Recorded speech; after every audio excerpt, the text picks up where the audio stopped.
Buenos Listo. días. Buenos Miren esto, días. me dormí a las 4:30. Te mandaste la tarea de automática a las 3 y casi a las 4, ¿no? 30, algo así. Sí, don Por, Fer, pero bueno, por mi culpa no fue, porque yo no exacto. les dejé. Así que vamos a empezar. Gracias, profe.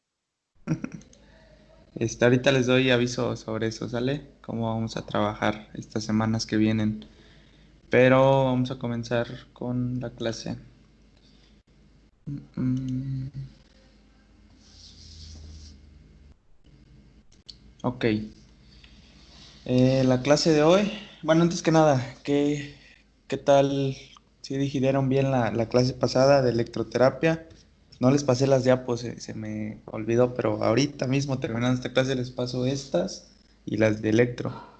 Pero el video sí, creo que sí lo subí. ¿Se les complicó mucho o se perdieron mucho en la clase de electro? ¿O más o menos ya le agarraron la onda? ¿Cómo se sienten? Sí le aseguro, maestro, que la clase de amputación que nos Ajá. lo tenemos más que aprendido esta semana. Muy bien. Este, pues Electroterapia, de su parte no hay ninguna duda, está claro. De hecho, ya es la tabla que nos mandó para tenerla aquí a la mano por cualquier duda.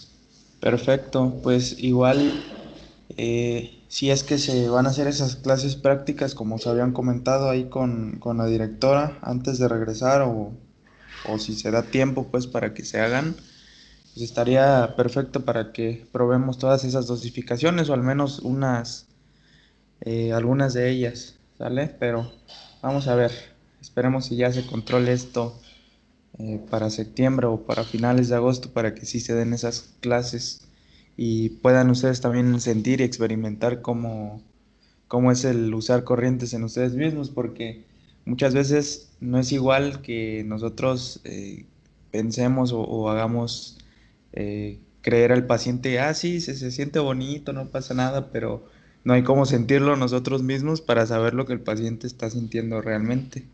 Pero esperemos que todo quede en orden en estos meses que vienen. Bueno, ahorita en esta clase vamos a ver un poquito, ¿cómo decirlo?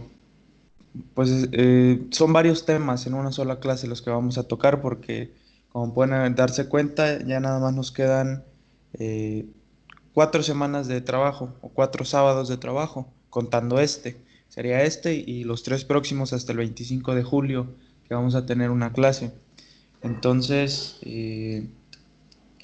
pues ahorita desafortunadamente vamos a ver como que varios temas, no los vamos a poder explicar bien ni dar así como que alguna clase práctica igual, pero son conceptos fáciles, son cosas fáciles que vamos a ver, que a lo mejor igual ya tienen hasta una idea de eso.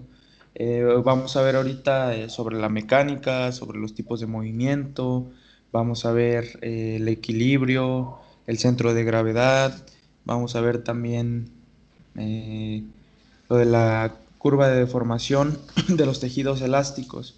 Entonces, son como 3, 4 temas que sí vienen enfocados en un solo tema, por así decirlo, solo que obviamente nos tendríamos que echar unas mínimo dos clasecitas, ¿no? Para explicarlos bien, pero vamos a tratar de que en esta clase quede todo perfecto.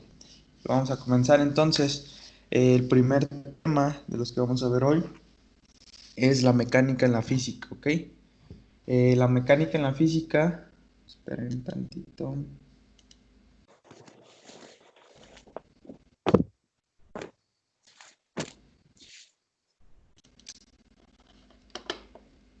Mm, La mecánica en la física va a ser esa área que se va a encargar de estudiar el movimiento y el equilibrio de los cuerpos, así como las fuerzas que van a producirlos. En la física se entiende por movimiento al cambio de posición de un cuerpo, movimiento, al cambio de posición de un cuerpo sobre el espacio en un determinado periodo de tiempo. Esto lo podemos dar como ejemplo a el cambio de posición que tenemos nosotros al momento de caminar, al momento de trasladarnos de un lugar a otro y sobre todo en cuánto tiempo lo hacemos. El equilibrio va a ser el estado de inmovilidad de un cuerpo que va a estar sometido a dos o más fuerzas de la misma intensidad, ¿ok? Aquí podemos ver como ejemplo esta imagen. Tenemos dos pelotitas aquí. Se encuentran en equilibrio porque se están ejerciendo dos fuerzas iguales, ¿ok? Y un ejemplo que podríamos dar como equilibrio para el cuerpo humano, pues son las fuerzas que produce nuestro propio cuerpo para mantenernos erguidos y las fuerzas de gravedad que nos están empujando hacia abajo, ¿ok? El equilibrio va a ser el estado de inmovilidad que va a tener un cuerpo, en este caso nuestro cuerpo, que va a estar sometido a dos o más fuerzas de la misma intensidad. Entonces, esto abarca la mecánica. Ya vimos un poquito qué es el movimiento, qué es el equilibrio y ahora vamos a ver los tres elementos más importantes del movimiento, ¿ok? Primero que nada tenemos a la distancia. Es el primer elemento. Esta se refiere a la cantidad de espacio recorrido de un cuerpo en desplazamiento. Pues esto lo vamos a tomar ahorita como ejemplo en la imagen de aquí de los autos. La distancia pues va a ser cuánto espacio se ha recorrido, ¿ok? Se va a medir en metros, en kilómetros, centímetros, etcétera. Va a tener muchas unidades de medida y es así como nosotros vamos a poder calcular la distancia que se ha trasladado un objeto o un cuerpo. La velocidad es el segundo elemento importante del movimiento. Es la relación entre la distancia recorrida y el tiempo en que un cuerpo la va a recorrer, ¿ok? Entonces la velocidad, igual si tomamos el ejemplo aquí de el automóvil, pues va a ser en cuánto tiempo va a alcanzar dicha distancia. Pues ya ven que los automóviles miden su distancia en kilómetros por hora. 50 kilómetros por hora, 60 kilómetros por hora. Por ahí, porfi, si tenga encendido su micrófono, porfi, apáguenlo. Gracias. Entonces, a eso se refiere a la velocidad, ¿ok? Es la relación entre la distancia recorrida y el tiempo que tarda en recorrer esa distancia. Les repito, lo de los autos, cuánto tiempo va a tardar en recorrer 100 kilómetros, en recorrer 200, etcétera. Y la aceleración es la variación de la velocidad por unidad de tiempo. ¿Qué quiere decir esto? Cuando nosotros nos mantenemos a una velocidad constante, se podría decir que no tenemos aceleración, porque siempre estamos, si nos vamos al auto de nuevo, pues siempre vamos a estar a 50 kilómetros por hora. Si nosotros empezáramos a aumentar a 55, 60, 70, 80 kilómetros por hora, entonces vamos a ver ya una variación de esa velocidad durante el tiempo. A eso se le considera como una aceleración, ¿ok? Entonces, estos tres elementos son los más importantes para el movimiento. La distancia que recorre un cuerpo, a qué velocidad la recorre y si tiene o no una aceleración. Entonces, vamos a ver ahora cómo se clasifica el movimiento, los tipos de movimiento y pues una breve explicación de cada uno de ellos. Van a ser 5 los más comunes o más importantes que tienen que conocer. Hay muchos más, pero ya son un poquito más complejos y los que nosotros tenemos que conocer o aprendernos son estos 5 que voy a mostrar. El primero es el movimiento rectilíneo, ¿ok? Va a describir un cuerpo cuya trayectoria va a ser lineal y con una velocidad de aceleración paralelas. Y vamos a tomar aquí, listo. Suele estudiarse en dos casos puntuales, en movimiento rectilíneo uniforme y en movimiento rectilíneo uniforme acelerado. El primero de ellos, se puede decir que es una subclasificación aquí, ¿ok? El primero de ellos, el movimiento rectilíneo uniforme, describe un cuerpo que posee velocidad constante y es decir, que tiene aceleración nula. Es a lo que decía, lo que les comentaba hace un momento. Si nos mantenemos siempre vamos a tomarnos ahora nosotros como ejemplo, corriendo a 10 kilómetros por hora, pues vamos a ir en un movimiento rectilíneo uniforme, ¿ok? Obviamente si llevamos una trayectoria lineal, o sea que no haya cambios ahí de posiciones, que siempre sea en línea recta hacia donde estamos recorriendo nuestro cuerpo, ¿ok? Entonces, movimiento rectilíneo uniforme va a ser un cuerpo que va a poseer una velocidad constante. En este caso les dije, vamos a ponerle 10 kilómetros por hora y sin aceleración. O sea, siempre, siempre vamos a mantener esa velocidad. Que en una persona, pues es un poquito difícil tener un movimiento rectilíneo uniforme, ya que normalmente no podemos darnos cuenta si vamos a una velocidad constante. Y en un auto, pues es un poquito más fácil porque si tiene una eh, tablita de medición, por así decirlo. Entonces, para un humano o una persona, pues siempre va a ser difícil mantener una velocidad constante, además de la fatiga que vamos a ir teniendo conforme vayamos avanzando, ¿ok? Entonces, continuamos con el segundo, el movimiento rectilíneo uniforme acelerado. Describe un cuerpo que posee una aceleración constante. Igual, nos tomamos de ejemplo a nosotros, vamos corriendo en línea recta y empezamos trotando, empezamos caminando, de ahí trotando, de ahí vamos corriendo y de ahí damos un sprint de máxima velocidad. Ahí estamos haciendo un movimiento rectilíneo uniforme acelerado, ¿ok? Sus propios nombres nos están diciendo aquí, pues, a qué se refiere cada uno y no creo que haya ahí confusión o falla en qué se está refiriendo, ¿ok? Pero pues estas son dos subclasificaciones del movimiento rectilíneo, el uniforme y el uniforme acelerado, ¿ok? Y pues como les repito, su nombre aquí nos dice hacia qué dirección se está desplazando ese cuerpo. Movimiento circular uniforme. Este describe un cuerpo que se mueve alrededor de un eje con un radio y una velocidad angular constante, trazando siempre una circunferencia. En este tipo de movimientos los cuerpos poseen una aceleración en dirección al centro del círculo. ¿Cómo podemos dar un ejemplo de esto? A lo mejor la órbita que realizan los planetas, aunque quizá no es 100% uniforme, pero pues sí se puede dar una idea de qué es un movimiento circular, ¿ok? Va a ser cuando un cuerpo, un objeto se va a mover alrededor de un eje. Y continuamos. Movimiento armónico simple. Este va a describir un movimiento periódico como puede ser el de un péndulo o el de una onda electromagnética, o sea, el de la luz. Ya vimos cómo se mueven estas ondas electromagnéticas en el espacio, ya vimos que es constante, no, nunca frena o nunca detiene su velocidad a menos que entre en contacto con otro tipo de cuerpo o de material que haga que su velocidad pues disminuya, pero por lo general el ejemplo de la velocidad de la luz pues siempre va a ser armónico y constante, ¿ok?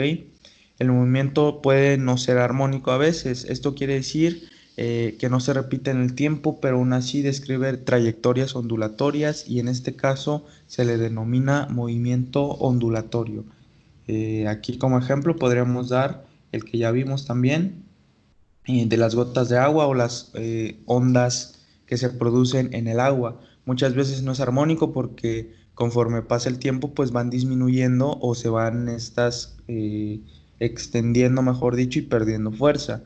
Entonces, en este caso, se les va a llamar como movimiento ondulatorio simplemente por su forma en que se está moviendo, más no va a ser armónico, ¿ok? Y ahora sí, ya pasando un poquito al siguiente tema, vamos con el centro de gravedad, ¿ok?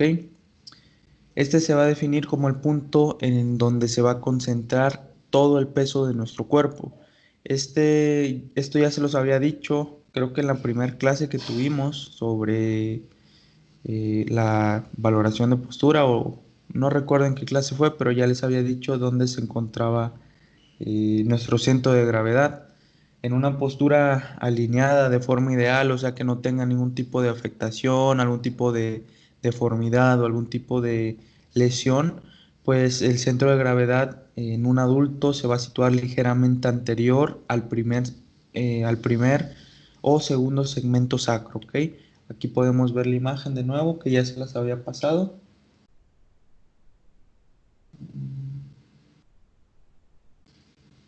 Espérame. Ok. Ya se las había mostrado, entonces aquí tenemos los segmentos sacros y se va a encontrar ligeramente anterior al primero o al segundo segmento sacro, ¿ok? Más o menos aquí se va a... Ay, ya se me pasó la mano. Más o menos ahí se va a encontrar eh, pues nuestro centro de gravedad en una persona adulta con una postura ideal, ¿ok? Les repito, si tienen algún tipo de afectación, de deformidad, pues puede modificarse este centro de gravedad, que es a donde se eh, va a recaer todo el peso del cuerpo, ¿ok? Entonces, primero, segundo segmento sacro, más o menos aquí se va a encontrar lo que va a ser nuestro centro de gravedad en un adulto. Ahora, hablando de esto, del centro de gravedad, tenemos que hablar también de la propiocepción y el equilibrio. La propiocepción es uno de los factores importantes para nuestro equilibrio. No sé si ya tengan una idea o un concepto de qué es la propiocepción. Esta también va a ser denominada como sensibilidad profunda, ¿ok? La propiocepción va a permitir la orientación de nuestro cuerpo en el espacio mediante la percepción de nuestra posición y del movimiento que generen todas nuestras articulaciones. En en otra definición también, la que a mí me gusta explicarles para que a lo mejor la entiendan un poquito mejor, la propiocepción pues es la percepción que tenemos de nosotros mismos en el espacio, ¿ok? Sin la propiocepción pues se nos complicaría mucho poder caminar, se nos complicaría mucho poder hacer actividades de coordinación fina, de coordinación gruesa, porque necesitamos todas esas... eh, señales que van a captar nuestros receptores, tanto externos como internos. Entonces, sin la propiocepción prácticamente no podríamos hacer nada.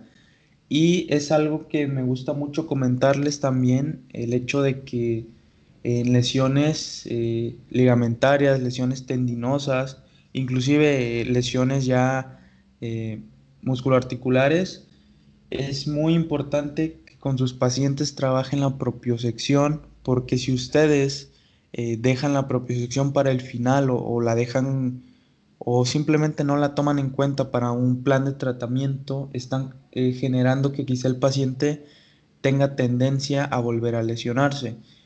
No sé si ya les di el ejemplo a ustedes sobre el esguince de tobillo. Lo más regular es que un paciente llegue con su esguince, no sé, de primer grado, segundo grado a lo mejor.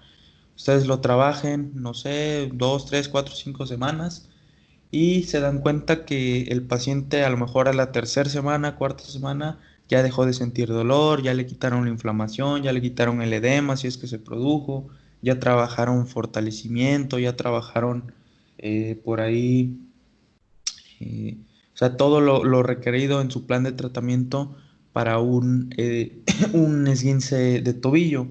Ya tienen todos sus rangos de movilidad recuperados, etcétera, pero quieren dejar al último la propiocepción y no la trabajan. Entonces el paciente, como ya se siente bien, dice, ok, pues ya estoy listo, ya me voy, ya no voy a venir a terapia. El paciente se va, se retira porque ya no tiene molestias, ya no hay dolor, ya no tiene inflamación ni nada, pero este paciente va a ser muy propenso a que se vuelva a lesionar y ahora de mayor gravedad. ¿Por qué? Al no trabajar la propiocepción y al pasar tanto tiempo inmovilizado o sin poder hacer descargas de peso en el pie, el paciente afecta el trabajo de sus propios sectores que se encuentran en las articulaciones. Los propios sectores van a ser todos esos receptores que van a mandar eh, pues los impulsos de la posición y de los choques articulares, ¿ok? Entonces, si ustedes no trabajan eso, el paciente va a volver a salir a caminar, va a pisar mal a lo mejor, o va a intentar bajar escaleras, o va a usar tacones en el caso de las mujeres, y al no estar bien trabajados sus propios sectores, pues prácticamente no van a tener percepción de hacia dónde están pisando, o no van a tener la percepción a lo mejor de si lo están haciendo bruscamente o si pisaron una plataforma inestable, etcétera, ¿no? Entonces, muy probablemente se va a lesionar ese paciente de nuevo porque sus receptores sensitivos, en este caso los propioceptores, no le están mandando los impulsos correctos para decirle, ok, estás pisando mal o ya pisaste mal, tienes que quitar rápidamente el pie, tienes que hacer un movimiento de retirada y como no están trabajando bien, se vuelven a lesionar, vuelven a recaer, primer grado, segundo grado, inclusive ya si es muy grave, un esguince hasta de tercer grado. Pero esto es súper importante que no dejen fuera nunca a la propiocepción en su plan de tratamiento. Y si la van a tomar en cuenta, nunca la dejen al final porque el paciente prácticamente piensa que cuando ya no hay dolor, ya está 100% recuperado y prefiere dejar de asistir a terapias o simplemente él dice, ¿sabe qué? Ya no quiero venir, ya me siento bien. ¿Ok? Entonces, propiocepción pues va a ser nuestra percepción que tenemos de nuestro propio cuerpo dentro del espacio, ¿ok? Y va a ser uno de los factores muy importantes para el equilibrio. Los receptores de la propiocepción van a estar situados en los músculos, en las articulaciones, en los tendones e inclusive en la piel, ¿ok? Nuestra marcha erguida es posible gracias a la interacción de los sentidos cinéticos posturales. ¿Cuáles son estos sentidos? Pues van a ser todos los sentidos externos e internos que vamos a tener. Por ejemplo, nosotros necesitamos el sentido de la vista para poder observar hacia dónde caminamos. Un paciente un ser humano, es muy difícil que tenga ese sentido de orientación durante mucho tiempo. ¿Qué quiere decir esto? Si ustedes caminan un trayecto muy largo con los ojos cerrados, si quieren pueden hacer inclusive el experimento, si caminan un trayecto muy largo con los ojos cerrados, es casi 100% probable que no lleven una secuencia de una línea recta. Siempre al no tener este receptor de la propiocepción, en este caso la vista, nosotros no vamos a saber nuestra orientación en el espacio y lo más común es que empecemos a desorientarnos y empecemos a caminar un poquito hacia la derecha, un poquito hacia la izquierda. El ser humano por naturaleza no tiene esa capacidad de poder seguir caminando en línea recta durante distancia ciertamente prolongada, ¿ok? Otro sentido, por ejemplo, que nos va a ayudar eh, a la marcha erguida, pues va a ser el sentido del equilibrio que tenemos dentro del oído interno. Ahorita lo vamos a ver un poquito más adelante, pero estos sentidos cinéticos posturales pues van a ser los que nos van a ayudar a mantenernos en una posición de equilibrio, en una posición erguida y sobre todo nos van a ayudar a desplazarnos, ¿ok? Nos van a ayudar a poder mantener esa marcha erguida. Y también dentro de los sentidos cinéticos posturales, pues vamos a encontrar la propiocepción articular, como les mencionaba. Si ustedes no tienen una propiocepción sobre sus miembros inferiores, entonces va a ser muy difícil que logren trabajar, logren conseguir esa marcha erguida. Eh, Creo que no alcancé a ver con ustedes lo de las marchas patológicas en clínica propedéutica, pero hay una marcha, se me fue su nombre ahorita, que prácticamente tiene esa afectación. El paciente no puede, no tiene percepción de sus piernas, no sabe qué hacer con ellos. Entonces, tiende mucho a caerse, tiende mucho a tener que sostenerse para poder trasladarse, porque al no tener conciencia o no tener percepción de cómo debe de utilizar sus piernas, entonces su marcha pues va a estar siempre afectada y siempre va a ser una marcha patológica, ¿ok? Entonces es muy importante toda la interacción de estos sentidos para que nuestra marcha y nuestra posición erguida pues pueda llevarse a cabo. Entonces, las informaciones necesarias van a provenir esencialmente del órgano vestibular, ¿ok? Recuerden esto, por favor. Órgano vestibular, que también va a ser conocido como el órgano del equilibrio y va a estar situado en el oído interno. A lo mejor por ahí lo llegan a escuchar como el nervio vestibular, también es válido como tal, pues es este nervio el que nos da nuestra percepción de equilibrio, de orientación, pero muchas veces también puede ser llamado como órgano, ¿ok? Entonces, el nervio vestibular, si en algún momento se llega a ver afectado, entonces es muy probable que el paciente llegue a sufrir de vértigo. Igual, no sé si ya conozcan un paciente que tenga vértigo, no sé si ya tengan una idea de cuáles son pues los síntomas que presenta una persona con vértigo. Sí. En este caso, los pacientes pues suelen referir un mareo constante, náuseas constantes, sienten que al momento de despertar, de abrir los ojos, pues sienten que todo les da vuelta. Entonces, la afectación de este nervio pues va a causar muchas alteraciones en cuestión de nuestras actividades de la vida diaria. ¿Ok? Al estar constantemente mareados o desorientados, con ganas de devolver el estómago, pues no vamos a poder realizar nuestras actividades comúnmente. Hay ejercicios para el vértigo, pero generalmente suelen provocar mucho más o aumentar mucho más estos síntomas. Entonces lo ideal es trabajarlos, trabajarlos, trabajarlos hasta adaptar al paciente a estos síntomas y que dejen de ser tan susceptibles, por así decirlo.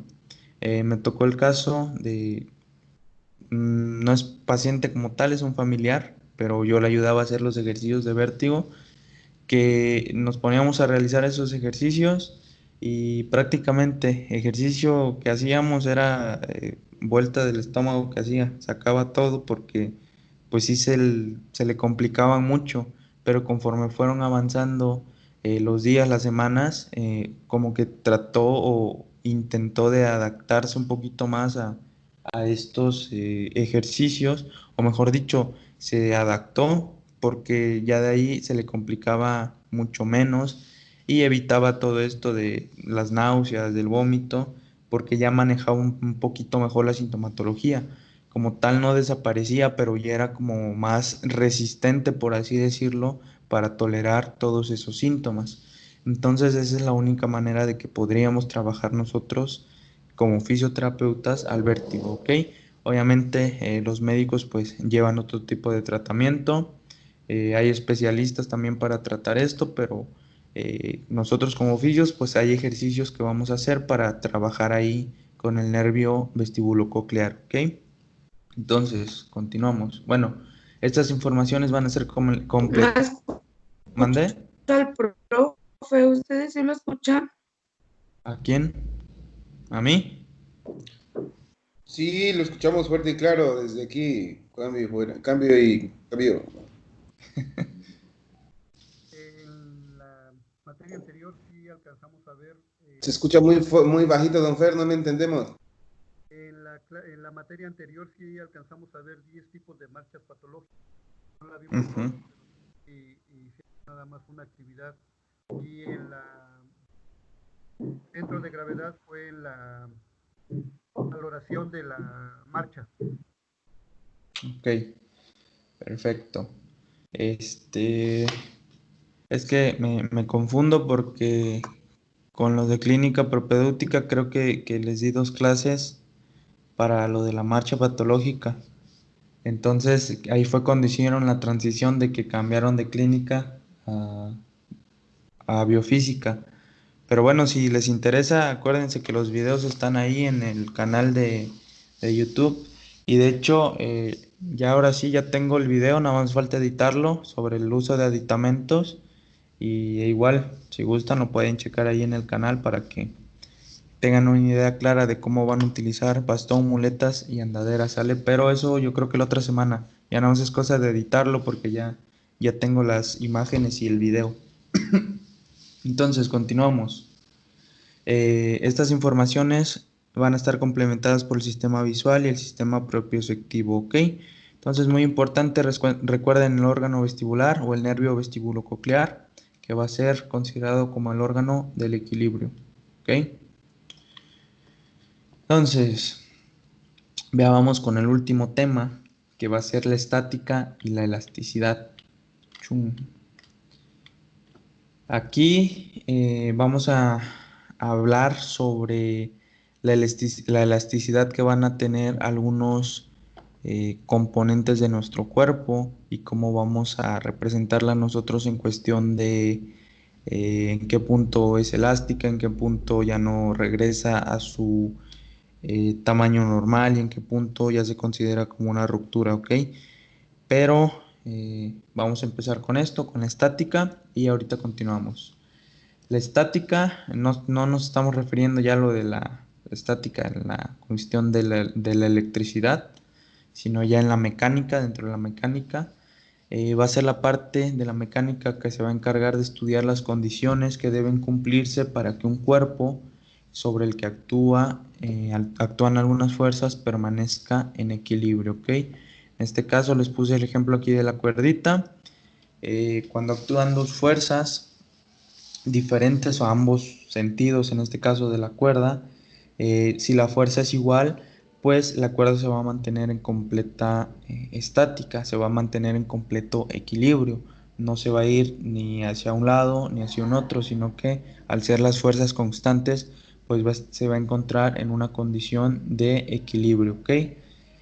A esto se refiere o a esto podríamos adjudicarle el concepto de la estática, ¿ok? O en este ejemplo lo podríamos demostrar un poquito mejor. Aquí la cuerda se encuentra en estática ya que ambas partes, ambos polos por así decirlo, pues están generando una fuerza constante y por ende permanecen en equilibrio. Si una fuerza aumenta más que la otra, ya no va a haber una estática, ya va a haber movimiento más hacia un lado que a otro, ¿ok? Bajo la acción de una fuerza externa, un cuerpo puede sufrir una deformación que va a originar que el tamaño llegue a cambiar, ya sea el tamaño o su forma, ¿ok? En este caso ya nos estamos yendo un poquito más a la elasticidad. Un cuerpo es elástico si éste recupera su forma o tamaño original cuando desaparecen las fuerzas aplicadas. Tomando en cuenta estos dos puntos, vamos a ver ahora ejemplos de la elasticidad y de cuerpos elásticos. Aquí igual pueden hacer el experimento. Si ponen una liga entre sus dedos y la estiran, pueden darse cuenta que este material o este objeto va a recuperar su forma o su tamaño original, ¿ok? Y se considera que eh, este objeto, este material es elástico. Entonces, eh, todo material tiene elasticidad, mas no todo material se considera elástico. ¿Por qué? Algunos materiales, algunos objetos o cuerpos tienen más elasticidad que otros. Eh, por ejemplo, el hueso tiene en cierta parte un poco de elasticidad, pero no se considera un cuerpo o un material elástico. ¿Por qué les digo que tiene cierta elasticidad? Si el hueso no tuviera esa elasticidad, sería muy fácil romperlo con mecanismos de palanca. El hueso resiste ciertas fuerzas o ciertos movimientos o posiciones. Sin embargo, obviamente, si llega a un punto o sobrepasa un punto de su margen elástico que es muy, muy poco, entonces va a tender a generar fisuras, grietas o como tal una fractura. El hueso tiene elasticidad, tiene muy poca elasticidad, sin embargo no se le considera un material elástico, ¿ok? Sin embargo, aquí podemos ver el ejemplo de la liga, la cual sí se va a considerar un material elástico porque este va a recuperar su forma o su tamaño de la manera original después de que se apliquen esas fuerzas aplicadas. Aquí ponemos como ejemplo la liga entre los dedos, ¿ok? Tenemos otro ejemplo aquí, las bandas Theraban. Estas las podemos estirar, podemos hacer ejercicio, podemos aplicar fuerza con nuestro propio cuerpo y siempre van a recuperar su fuerza, su forma y su tamaño original. También va a ser considerado elástico por este punto, porque va a recuperar su forma y su tamaño, ¿ok? Si no la recuperara, entonces no sería considerado elástico. Aquí ya yéndonos al ejemplo en el cuerpo humano, como ya les mencioné, el hueso sí tiene elasticidad, sin embargo no se considera un material elástico, ya que su elasticidad es muy poca. Esto va a ir aumentando dependiendo de las estructuras que tengamos en el cuerpo. Un ejemplo, el músculo también es elástico. Perdón, el músculo también tiene elasticidad, sin embargo no se considera como una parte del cuerpo elástica. ¿Por qué? Si se pueden dar cuenta, al músculo lo podemos estirar, pero va a llegar un punto en que si estiramos de más al músculo, este tiende a romper sus fibras musculares. Cuando nosotros lo estiramos de forma pasiva, o sea que nosotros hacemos el movimiento al paciente, el paciente suele decirnos, ahí me duele, ahí estoy sintiendo ya el estiramiento, hasta ahí ya no hagas más fuerza. ¿Por qué? Porque ya están llegando a su punto máximo de elasticidad. Si ustedes sobrepasaran ese punto, empezaría a haber rupturas, que es como los famosos desgarres musculares. Cuando ya el músculo sobrepasa ese margen elástico, entonces tiende a romperse o a deformarse, ¿ok? Entonces es considerado el músculo como que sí tiene elasticidad, igual muy poca, pero no es considerado un cuerpo o un material elástico, ¿ok? Ahora, si nos vamos aquí a los ligamentos y a los tendones, entonces podemos considerar que estos sí son un cuerpo elástico. ¿Por qué? Porque para eso están adaptados, para poder estirarse hasta cierto punto más allá de su eh, tamaño original, por así decirlo, porque el tendón va a fijar el músculo con el hueso, mientras que el ligamento va a ser el que fije hueso con hueso para dar estabilidad. ¿Cuáles son las dos funciones principales de estos dos? Si el tendón va a ser el que une al músculo con el hueso, entonces vamos a tomar en cuenta que el tendón va a ser el que nos va a ayudar a generar movimiento. ¿Por qué? Porque recuerden que en una articulación van a ser dos huesos los que participan. El tendón, al estar insertado en el hueso, entonces al momento de contraer el músculo, el tendón va a jalar a ese hueso y va a generar el movimiento de la articulación, va a generar fuerzas de movimiento. Entonces, ese es su función, mientras que en un ligamento su función va a ser dar estabilidad a esa articulación. Los ejemplos más claros son en la rodilla, los ligamentos colaterales o el ligamento cruzado anterior y posterior. Si llega a haber una ruptura de estos dos, el movimiento o la estabilidad que va a tener la articulación, pues va a desaparecer. ¿Ok?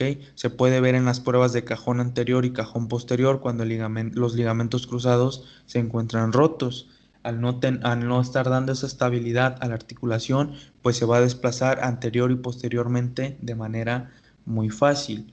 Entonces, estos dos sí se consideran elásticos por su función, porque tienen esa función de poder elongarse o estirarse más allá de su tamaño normal. Obviamente no como una liga, como podemos ver aquí el primer ejemplo. Obviamente como una banda tampoco se va a poder elongar. Sin embargo, su función va a ser esa, ¿ok? Tener mayor elasticidad para que puedan resistir a todas esas fuerzas externas o todos esos movimientos bruscos que generamos nosotros como personas.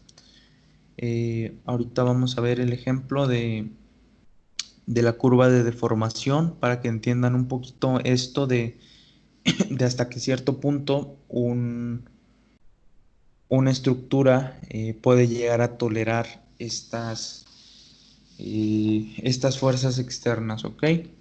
Entonces, continuamos. Si por el contrario la fuerza aplicada causa que el cuerpo sobrepase su límite elástico, la deformación que ocurre va a ser irreversible y el cuerpo no retorna su forma y tamaño original. ¿Qué quiere decir esto? El máximo esfuerzo de un material que puede soportar antes de quedar permanente deformado se le denomina el límite de elasticidad.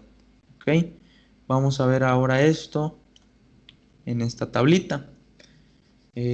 A lo mejor así a primera vista no la entienden, está un poquito complicada, pero esto va a aplicar para cualquier material que se considere elástico o inclusive pues para cualquier material que no se considere elástico. Sin embargo, aquí van a variar las cuestiones, ¿ok? Vamos a tomar como ejemplo ahorita un ligamento, que es lo más común que podemos nosotros valorar para, o sea, viendo un esguince de primer grado, segundo grado, tercer grado. Esguince de primer grado. Un esguince va a ser cuando un ligamento o tendón también puede ser, se estiran de manera brusca más allá de su capacidad, por así decirlo, que tienen para realizar este elongamiento. Un esguince de primer grado entonces va a ser cuando esta elongación, perdón, va a lograr sobrepasar su límite y va a crear microrupturas aproximadamente del 10%. Cuando tiene microrupturas del 10% se considera como un esguince de primer grado. Cuando ya las microrupturas son aproximadamente de un 50%, entonces ya se considera como de segundo grado. Y cuando ya sobrepasan el 100%, o sea que ya hay ruptura total del ligamento o del tendón, se le considera de tercer grado y aquí ya requiere una cirugía, ¿ok? Entonces, vamos a tomar como ejemplo aquí. Primero vamos a tener tres zonas, ¿ok? La zona 1 va a ser la zona elástica, que va a ir de aquí a acá, ¿ok? Zona elástica. La segunda zona, zona plástica, en este caso va a ir en todo esto. Tercer Profe, grado, tantito. ¿sí? Ah, ya. Es que les iba a preguntar si ya podían visualizar la tabla porque a mí me quedó trabada en la otra diapo, pero Ajá. ahorita ya cambió. Ah, ok, perfecto. Entonces, continuamos. Zona C ya va a ser la zona de ruptura, ¿ok? Estas zonas son muy importantes que las sepan diferenciar porque deben de saber qué pasa en cada una de ellas. No es difícil saber qué va a pasar. Aquí a lo mejor su nombre ya se los está diciendo. Eh, en esto vamos a utilizar también dos términos, el de la fuerza externa que se va a generar y la deformidad, ¿ok?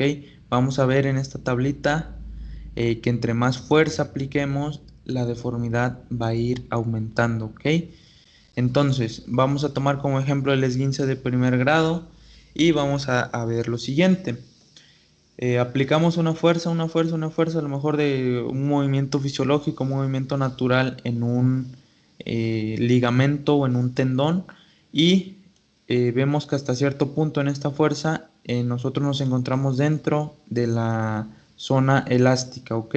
¿Qué quiere decir esto? Si nos encontramos dentro de la zona elástica, que la estructura que estamos elongando va a regresar a su tamaño original, ¿ok? Su tamaño o su forma original. Si nosotros por algún motivo llegáramos a sobrepasar esta fuerza elástica, perdón, esta zona elástica, entonces ya vamos a empezar a entrar a la zona de deformidad plástica, ¿ok? ¿Qué pasa en la zona plástica? En esta zona el cuerpo empieza a sufrir ya ciertas deformidades, aunque sean muy mínimas, pero ya empieza a sufrir deformidades que van a generar que esa estructura o ese cuerpo ya no regresen a su tamaño o forma habitual, original, ¿sale? Entonces, imagínense que estamos aquí, realizamos algún movimiento, estamos haciendo ejercicio, zona plástica, no hay ningún problema, tendón, ligamento, siempre van a regresar a su forma original sin que sufran ningún tipo de deformación o lesión. Cuando empezamos a sobrepasarnos y empezamos a entrar a la zona de deformidad plástica, empezamos a notar aquí que ya hay ciertas deformidades, ciertas irregularidades. Entonces aquí es donde entraría ya lo del el esguince de primer grado, con su 10% de microrupturas, como pueden ver aquí. Chun, chun, chun, chun, chun. Ya están generándose ahí deformidades que van a hacer que ya no regrese a su forma original esa estructura. mientras más sobrepasemos o más fuerza sigamos aplicando, la deformidad va a ir aumentando. Como va aumentando la deformidad, entonces esto quiere decir que también va aumentando eh, aquí la zona plástica, ¿ok?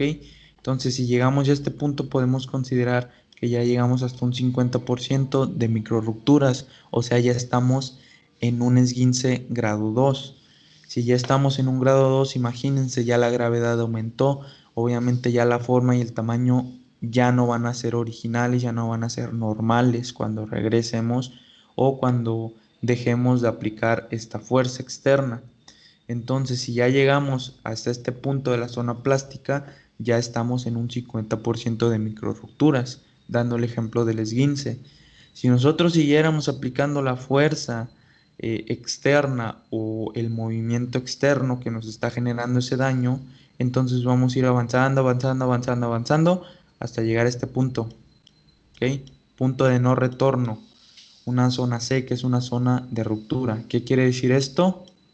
Pues ya no hay de otra, el paciente tiene que intervenirse quirúrgicamente sí o sí, porque ya hubo una ruptura total de ese ligamento o de ese tendón, ¿ok? Entonces, está súper fácil de entender. Chale. Está súper fácil de entender que entre más tiempo o más fuerza estamos aplicando nosotros esa fuerza externa, entonces la deformidad va a ir aumentando, ¿ok? Vamos a ir sobrepasando estas zonas, estos límites. Zona A, que va a ser la elástica, donde el cuerpo o esa estructura va a poder regresar a su tamaño original, y mientras nosotros vayamos aumentando esa deformidad, se van a ir generando ya pequeñas alteraciones, pequeñas deformidades en la zona B, que es la zona plástica. Zona plástica quiere decir que ya es un punto en que el paciente ya no va a retomar, perdón, en que la estructura ya no va a retomar su tamaño original ni su forma, porque ya está sufriendo deformidades. Y si nosotros continuamos de necios aplicando más fuerza, más y más y más y más, vamos a llegar a un punto en que ya no va a haber regreso, ¿ok? Ya va a ser una zona de ruptura, ya vamos a sobrepasar la zona B y pues ya se va a generar una lesión en la cual el paciente tiene que ser intervenido quirúrgicamente.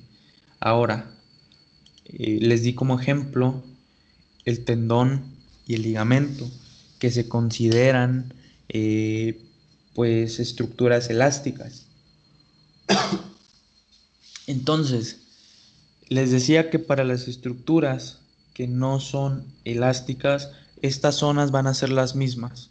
Va a haber una zona elástica, va a haber una zona plástica y va a haber una zona de ruptura. Sin embargo, pues van a variar sus tamaños o sus distancias, por así decirlo, en cuestión de la deformidad. Obviamente, un material que no sea elástico, pues va a tener mucho menos tamaño o mucho menos cantidad de zona elástica. Les repito el ejemplo del hueso, que si tiene un poquito de elasticidad, muy poca, pero tiene la suficiente para poder resistir todas esas fuerzas externas sin que se rompa el hueso o sin que se fracture el hueso al primer golpe externo que podemos sufrir. Pero pues su zona elástica sería en este caso muy, pues muy poca, muy pequeña, por así decirlo, ¿ok?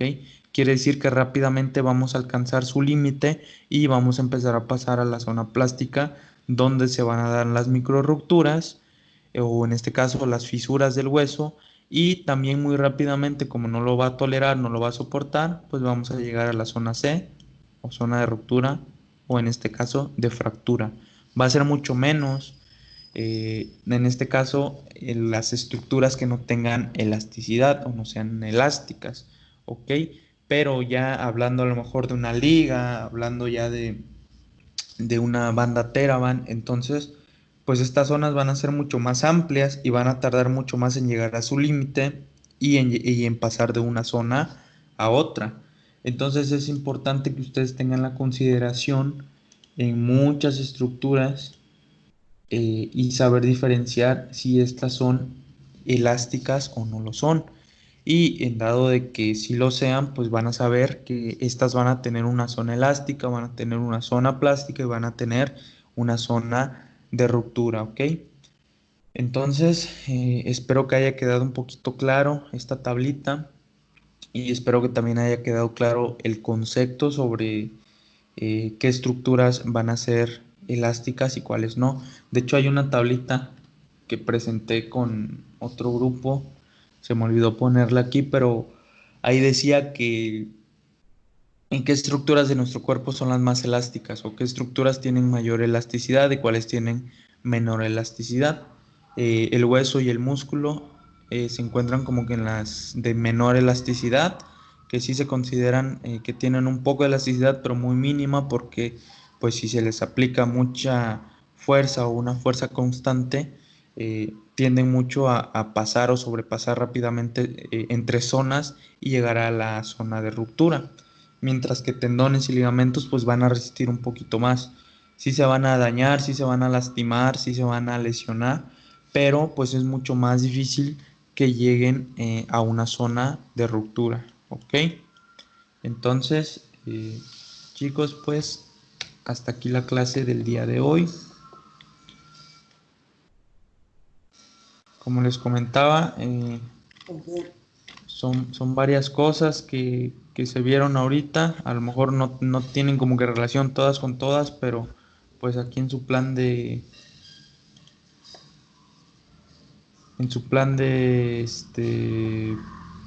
estudios, por así decirlo, pues viene todo esto, sale posición, los movimientos, estática, elasticidad, elasticidad de equilibrio, nociones de elasticidad, esfuerzo y fractura, las palancas, que eso se me pasó ponerlo, pero creo que igual por ahí ya lo vieron en otra clase. Entonces, eran varios temas que teníamos que ver aquí en en esta misma clase, este mismo tema, y espero que haya quedado claro al menos alguno de ellos, ¿ok? Si tienen alguna duda, pues échenle, son libres de empezar con sus preguntas, sus comentarios. Los escucho. Uno de los videos que presentaba una sola captura de grados de movilidad de las articulaciones. ¿Sí completó esa tabla, docente? La tabla, o ¿de qué video se refiere? ¿A uno que subí de la clase, una clase a los de segundo? Eh, no sé la verdad a qué grupo, pero en el video presentó una tabla con los Ajá. grados de movilidad de las articulaciones. Nada Sí, más que una sola parte y cambiaron la diapositiva, ya no la pude copiar. sí, de hecho, por ahí les voy a quitar un poquito el audio a los demás, ¿sale? De hecho, sí la tengo completa, pero no la puse completa en en la llamada porque se las dejé de tarea. Y pues, si la ponía completa, de ahí nada más le iban a poner pausa al video y iban a hacer la copiadera. Y lo que quería era que ellos la investigaran. A ustedes igual se las iba a dejar al momento de que viéramos esa clase, pero pues como ya no alcanzamos, se salvaron de esa tarea. Pero igual si quieren ahorita se las paso. Viene los movimientos de las articulaciones más importantes, en este caso la glenohumeral, la del codo, la de la muñeca, cadera, rodilla, tobillo. Viene qué movimientos tienen cada uno, qué músculos participan en cada movimiento y cuántos grados de movilidad son de cada estructura, ¿ok? Entonces, si quieren ahorita se las paso, no hay problema. No la puse toda en esa videollamada porque pues la iban a copiar los chavos y la idea era que ellos investigaran, ¿ok?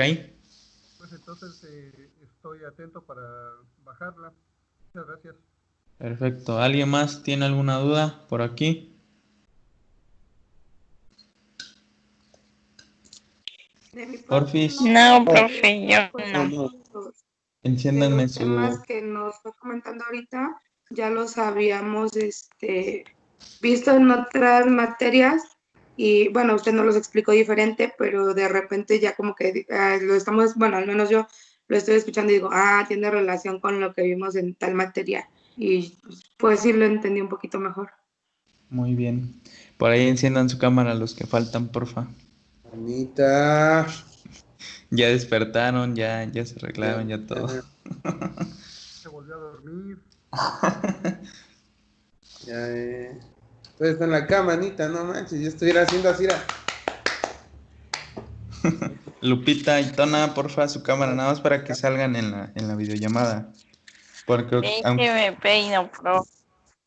aunque no crean, mando o sea, yo subo el video y mando mis links de los videos para que chequen pues las clases. Y aunque no crean, sí la revisa la directora, ¿eh? Me tocó con un grupo, no voy a decir qué grupo, pero de todo el grupo nada más se conectaron como 3 chicas. Entonces sí se quedó de bueno, pero pues ¿qué pasa con este grupo, no? ¿Por qué? Si son tantos, solo estas 13 se conectaron. Le dije, no, pues ahí puede darse cuenta quiénes sí están y quiénes no.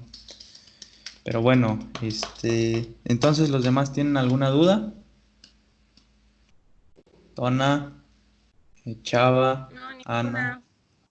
ok. No, profe. Mm, mm, mm. Lupita, la que nos falta.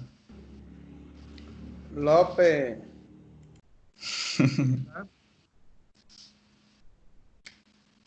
Muy bien, chicos. Pues vamos a finalizar entonces la grabación.